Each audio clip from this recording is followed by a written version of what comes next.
So I posted on Reddit a few days ago asking for an Ines build that could do Forbidden Sanctuary in like 4 to 5 minutes because I had tried it and kind of got clapped. It did not work well. And the response I got to that thread was, it can't be done. So I took that as a challenge. And guess I'll just show you the build. And then,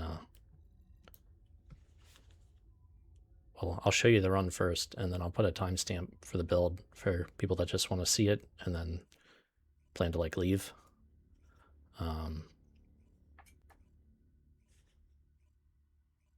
And that's fine, but it's probably a build where you want to hear the explanation about how it works, but that's up to you.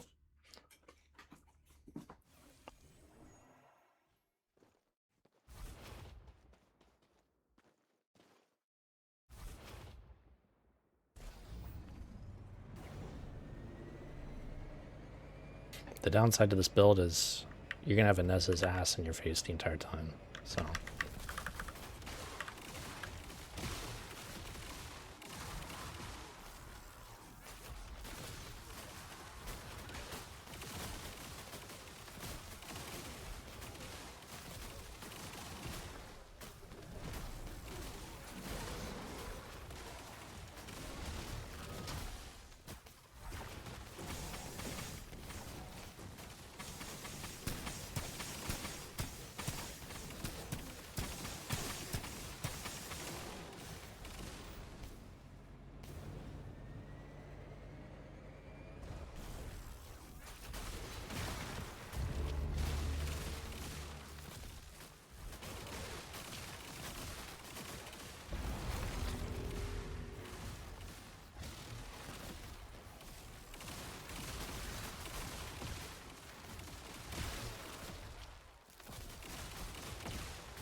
They just didn't, okay, that's cool. They just decided not to spawn another one.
For some reason, everything's spawning weird this run. Usually doesn't do this. I feel like stuff's just pausing.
So that was 445. I messed up a few times, and I'm probably missing a fair amount of damage from a variety of sources. So you can probably get this down to like 430, if I had to guess. If you're like this is my favorite build ever, then you could probably get this down to like 430 or maybe even a little bit lower.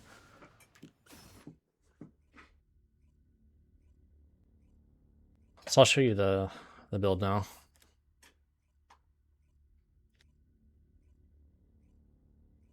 Just gonna go over to the lab really quick. Sorry, not really a video editor, so just kind of doing it all in one take.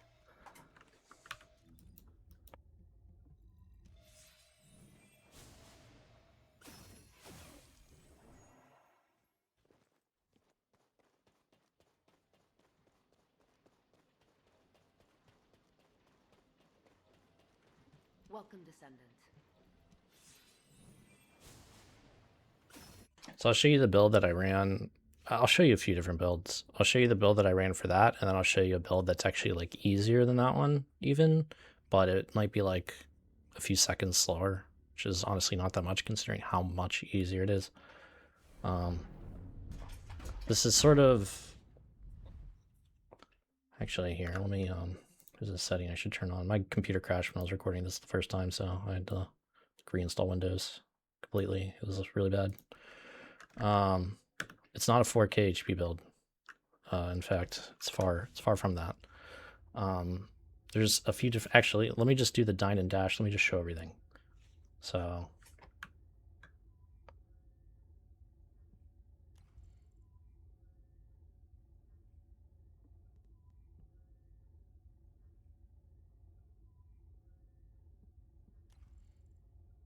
if you want to see anything, just pause the video.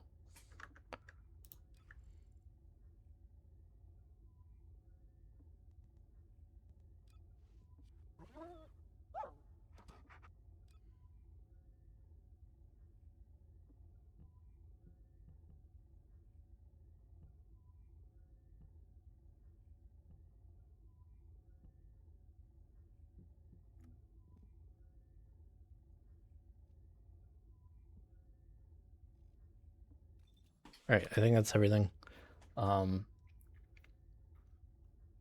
So sort of like the, I don't know, I guess it's like Berserker Ines build. You're pretty much, I don't want to say you're immortal. There's a couple different ways that you can run this. I ran Shadow for this one. I think Shadow's a little bit stronger. This one's built for electric. This would be like the budget, I guess. Like, as you saw, Shadow's really good. And it may even just be better than Manus. I'm not sure.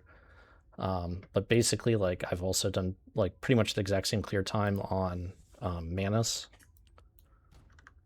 And so Manus kind of looks like this.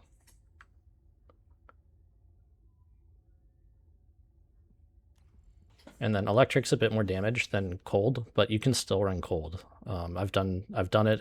It's like maybe 5 or 10 seconds slower. So, but you can still do like 5-minute clear even with a cold one. Like if you don't want to build another Manus, and if you don't want to build Manus at all, you just use Shadow. As you can see, it does well, but they're pretty similar in terms of damage. Manus may actually still do a little bit more damage, I think, than Shadow, just because less of its damage is coming from the elemental attribute. So when you build it into electric, it's like a little bit stronger. Shadow really kind of wants to be built toxic. But so regardless, you just, either one of these swords, whatever you have, whatever you want to use, just use one of them. It does not matter. They're both very strong. This is sort of like a hybrid damage build where part of our damage is coming from the skill damage, and then part of it's coming from attacking. And so the way that we're doing that is via Steel Vanguard.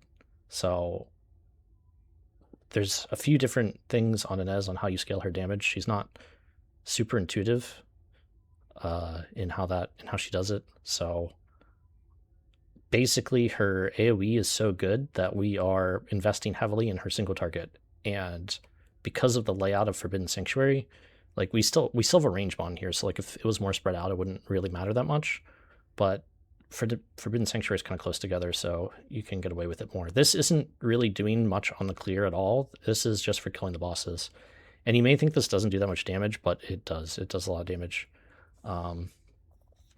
So this is one layout for the build, but if you want to go with like complete face tank, like I don't want to even be looking, I want to watch Netflix on my other monitor sort of thing, then you can just do this. And then you would run with Manus here. So it is actually 20,000 HP. So it's not your standard pug build. It's very new player friendly. You can still just run either of these. It doesn't matter. It actually just doesn't matter. The only thing that's nice with Manus is that you get a damage reduction effect when you use it. I don't know how many people know that. So that combined with 28,000 HP and the new guard mechanics, it's like in here. Yeah, so whenever you get this resistance buff, you take less damage. I think it stacks or something. So whichever one you want to use. Manus, I think, is like pretty much the exact same damage. Like I said, as long as you build it into like electric, it's not going to matter. It's going to be like, whichever one you use is going to be like 5 to 10 seconds less, or 5 to 10 seconds difference maybe at most. But Manus, you take a lot less damage, and you can just run with 28,000 HP and still get an under 5-minute clear. So whatever you want to do, that's basically like the two layouts. Is you would either just run 1 HP module with skill expansion or double HP modules, and then Shadow or Manus, wherever you're at in the game, whatever you want to do. I don't really know which one's better. They're both fine. But obviously if you go with like double HP modules and stuff, it's going to be, you're literally invincible. You cannot die at all. So how are we still getting damage? How are we still clearing? The important part to remember is her passive scales only via 3 things. And those 3 things are your maximum mana, your actual crit rate as a percentage, and then your critical hit damage. So like electric damage and stuff like that doesn't really matter. You can take off, like focus on electric, and you'll still do the same damage. And the way that it does that is via dark current, which is like the pulse that you see around enemies. I'm sure there's people here that are like all Ines fanatics or something, and they're like, oh my god, why are you going to show this? But this is intended for anybody that's looking at the video. So basically that little explosion is the dark current that you just saw, and that's pretty much what's responsible for most of her clear. This is the actual snare hunter itself is just good for applying dark current. You can get like tech ratio, but as you can see, I have no tech in here anywhere. I actually have minus tech. So like this thing is probably just doing like 1 damage a hit or something, but all it has to do is apply dark current, and then dark current is what's carrying your damage, and it sets off like a chain reaction. So as long as you're always casting spells, it doesn't really matter what you're doing as long as you're proccing dark current. So if you're not skill cooldown capped, which I'm not in this scenario, but if you had like an Ancestor mod that had skill cooldown, you would be. As long as you're proccing dark current, you're clearing fast, and that's all that really matters. So I obviously would like to not have minus tech ratio on this, but you know, this is where we're at in life. So yeah, if I had to recommend, like if you were just starting off with this, and you had like Manus fully built, I would just say build Manus and then run like with 1 range module, and Manus's damage reduction will cover for not having an HP mod, and you'll still do fine.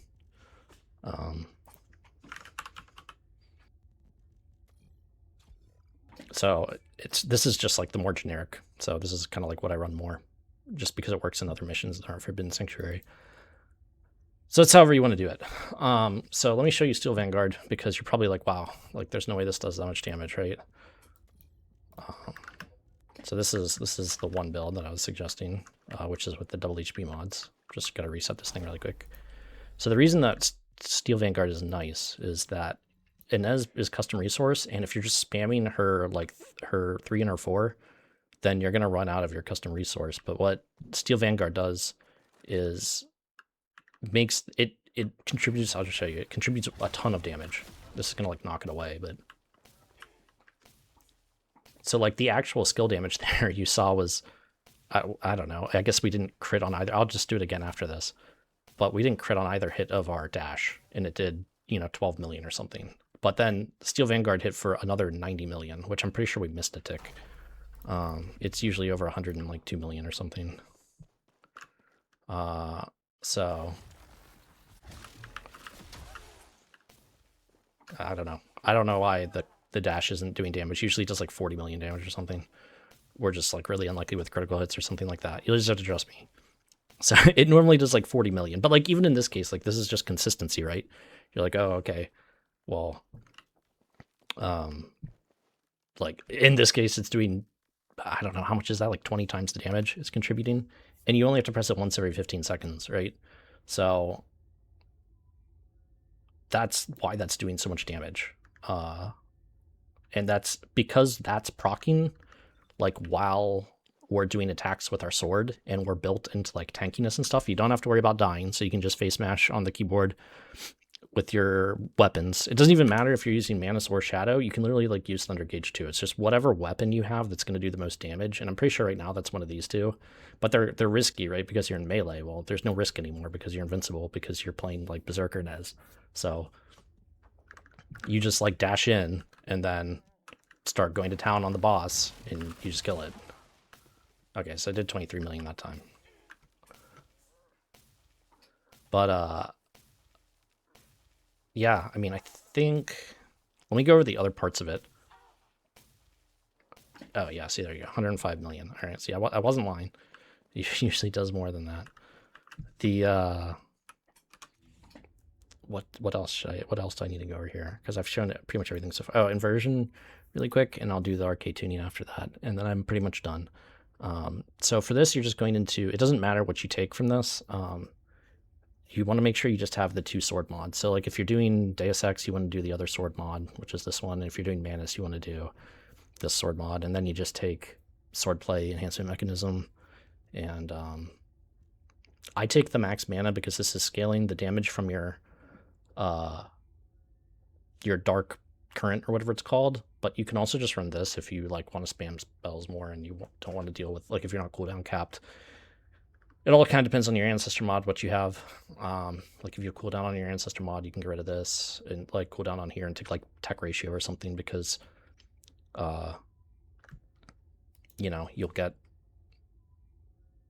bonus damage on this because this inherits your reactor type.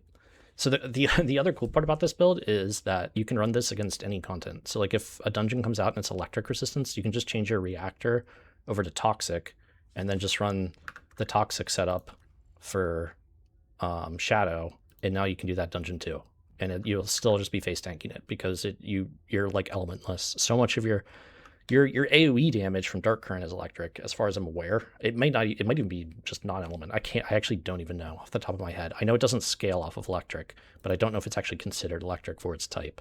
All I know is it doesn't scale off of it.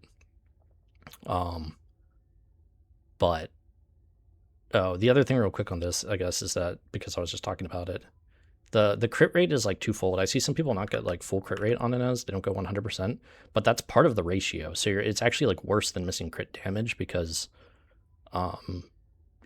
you're taking like 1. If like 1 is your base damage and you have a 90% crit rate, you're taking 1 times 0.9 and you could still miss the crit, right? Whereas if you have 100% crit, it's 1 times 1 and it's always going to crit. So sorry if that didn't make sense, but it's basically a base ratio for it. So like it's double bad if you're not fully crit capped because you're reducing the base damage it does and you could still miss the crit. Ancestor mods, mine is fine. This is not like a ridiculous one. Ideally, I would want a -2 on, or like a minus on this, and then just have whatever it is, +2 -1. You know what I mean? And then have like crit hit damage and electric ratio. But if you had like a 3 mod, basically you want that defense to either be HP, which actually scales your damage, or like tech ratio, or cooldown, or mana, or anything. There's like a ton of stuff that you can get for the 3rd slot that are going to help your damage if you get like a 3 slot one. But if you get like a god roll 2 slot +2 -1, just use that. But this one's not a god roll by any means.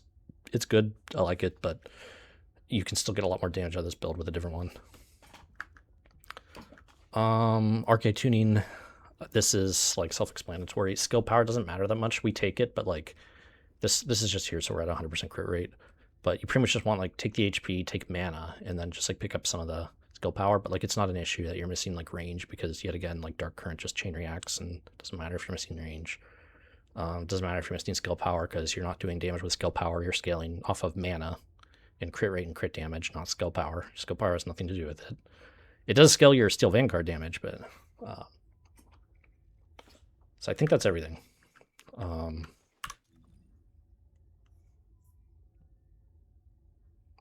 if you had a different Ancestor mod, you could probably change up these a bit. I think another set that would be good would be Manus. That's probably like the only other set I would consider. And then, actually, I just thought of something. Hold on.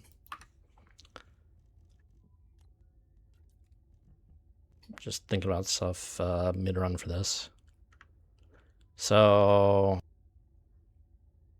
type skill, because I think her 4th skill is normally AoE, right? Oh no, it's just this one. You might be able to do some shenanigans with a toxic one of these in like hazmat set and spamming this thing to get stacks of the hazmat set, which would be like a plus 60% toxic power, and then Steel Vanguard would scale through the roof. If there's a dungeon that comes out that's resistant to electric, we'll try that. That's for the future. But yeah, so like you could put in like 2-piece Manus instead of Hunter set, and that'll give you more damage if like you've got cooldown on your Ancestor mod. So that's the build. I don't know, enjoy. It does well enough. It's easy. If you run the double HP plus Manus, you can just watch TV on your other monitor. Just make sure you're like always casting if you're not cooldown capped, like I said, and then I don't know, have fun. If you enjoyed that, let me know. I've got other builds. This gives her a under 5-minute clear, so it puts her in there with like Bunny and Valvi and Viessa and I don't know, probably like Haley, Freyna. I don't know, like every other character can pretty much do it in like under 5 minutes, and now Ines can too. That was the important part. I have a really good Serena build, Divine Surge Serena build that can do it in like 420 or something, and it's you just blow up the entire screen in like one hit. That's pretty cool. If you want to see a video on that, let me know. I